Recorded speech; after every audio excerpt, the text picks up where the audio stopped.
Bismillahirrahmanirrahim. Alhamdulillahirabbil alamin. Allahumma shalli ala sayyidina Muhammad wa ala ali sayyidina Muhammad. Assalamualaikum warahmatullahi wabarakatuh. Saat ini saya tinggal di Surabaya, sebut saja di wilayah Wiyung.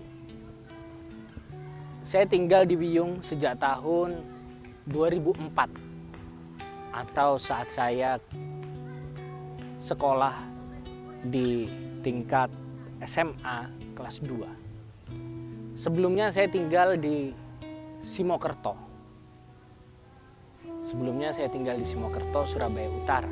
Lantas saya pindah ke Wiyung di Surabaya Selatan. Ketika saya pindah di Wiyung, tentu saja itu adalah lingkungan yang sama sekali baru bagi saya.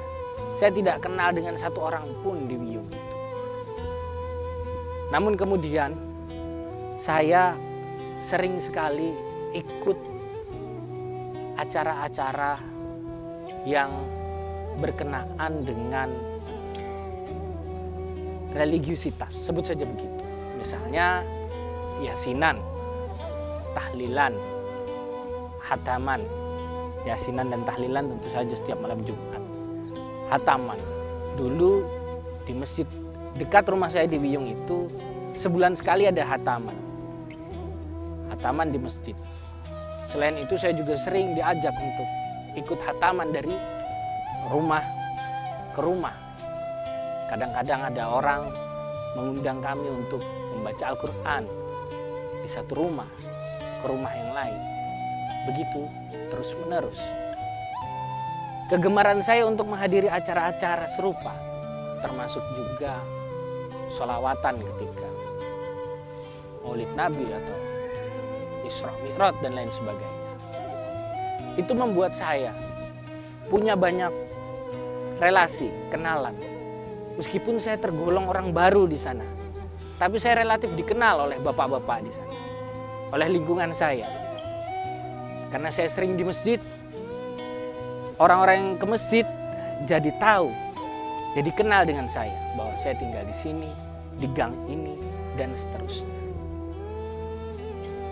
Dari situ saya merasa sebenarnya acara-acara seperti yasinan, tahlilan, hataman, sholawatan, dan sejenisnya itu bisa ditinjau dari aspek sosiologis, sosial kemasyarakatan, bahwa melalui acara-acara itu tumbuh interaksi, tumbuh penguatan tali persaudaraan antara sama muslim, antara sama mukmin.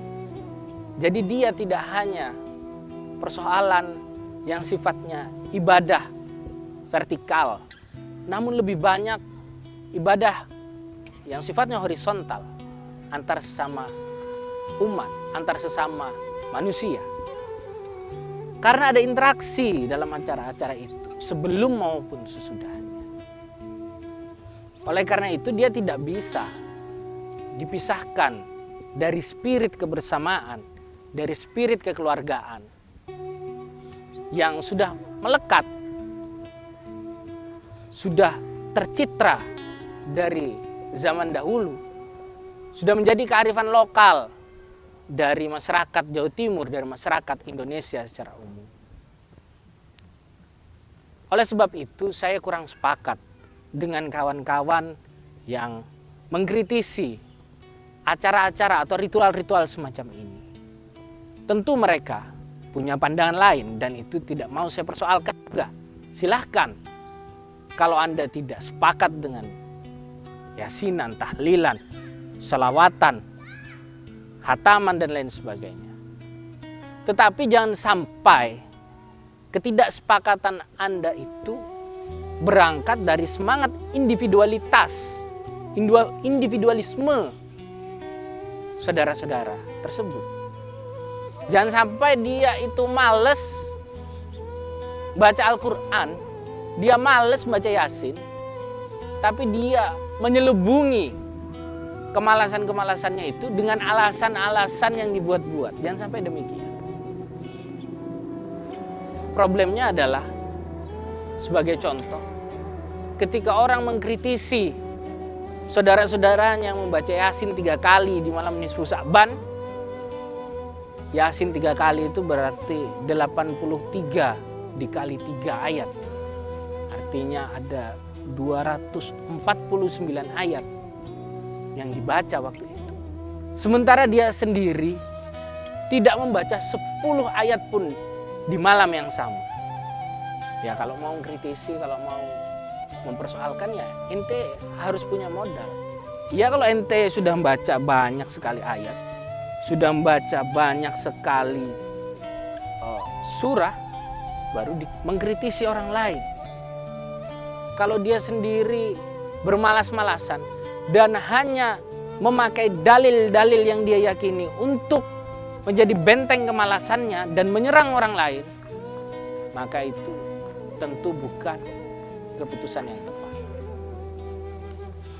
Oleh karena itu, marilah kita tetap memupuk kebersamaan dan kekeluargaan dengan cara apapun. Mungkin dengan terus menggelorakan acara-acara yang sempat saya sebut di atas tadi. Misalnya dengan tetap melakukan yasinan, tahlilan, sholawatan, dan lain sebagainya. Di mana itu semua bagi saya pribadi adalah bagian dari ibadah-ibadah horizontal untuk menguatkan persaudaraan sesama muslim. Assalamualaikum warahmatullahi wabarakatuh.